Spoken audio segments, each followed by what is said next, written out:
السلام عليكم ورحمة الله وبركاته. ازيكم حبايبي؟ عاملين ايه؟ ان شاء الله تكونوا بخير يا رب. النهاردة بقى هنعمل فراخ مشوية في البيت. حاجة طبعا مش قادرة اقول لكم الجمال والطعامة والنظافة في نفس الوقت، ومكوناتها بسيطة جدا. هنجيب بولة نحط فيها نص معلقة من الفلفل الاسود، نص معلقة من الجنزبيل، نص معلقة من الكزبرة، وهنحط نص معلقة من بهارات الدجاج، وربع معلقة من الحبهان المطحون، ومعلقة من الزعتر المجفف، ومعلقة كبيرة من الكاري. طبعا الكاري دوت روح الفراخ طبعا، ومعلقة من البابريكا. وهننزل عليهم بمعلقتين كبار من الكاتشب، وبرضو معلقة كبيرة كده من المستردة، ومعلقة عسل أبيض كبيرة. العسل بيديها لون وطعامة كده بين الحاجة الحادقة والحاجة المسكرة. وهننزل بقى بمعلقة ونص كبيرة كده من الملح الأبيض، ومعلقة زيت كبيرة، ومعلقة خل. دي كل مكونات تتبيل الفرخة المشوية بتاعتنا يا جماعة.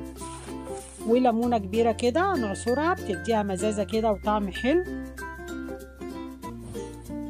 بس مش هنزود اي حاجة. دي التتبيلة بتاعتنا كلها. احلى تتبيلة فراخ مشوية ممكن تعمليها وتجربيها في البيت، هتعجبك جدا جدا، وما فيهاش اي يعني افتكاسات ولا اي حاجة. دي الفراخ بتاعتنا غسلتها ونقعتها في المحلول بتاعها وطلعتها صفيتها كويس.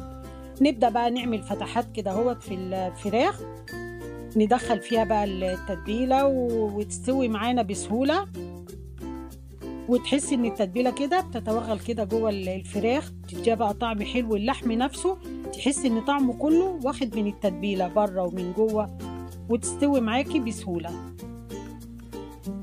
دخلي كده اهوت التتبيلة كده في الفتحات، وقلبت الفرخة طبعا، بديت اتبلها من بره ومن جوه.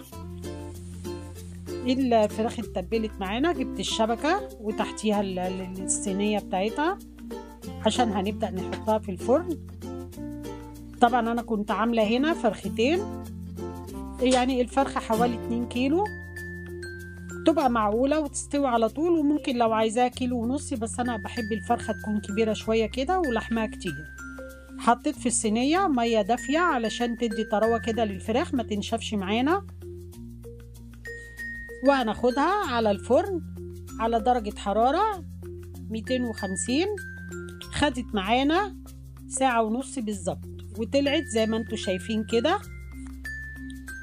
ولا اطعم فراخ تجيبيها من بره، وحاجة معمولة في البيت نظيفة وجميلة وانت عاملاها بايديكي.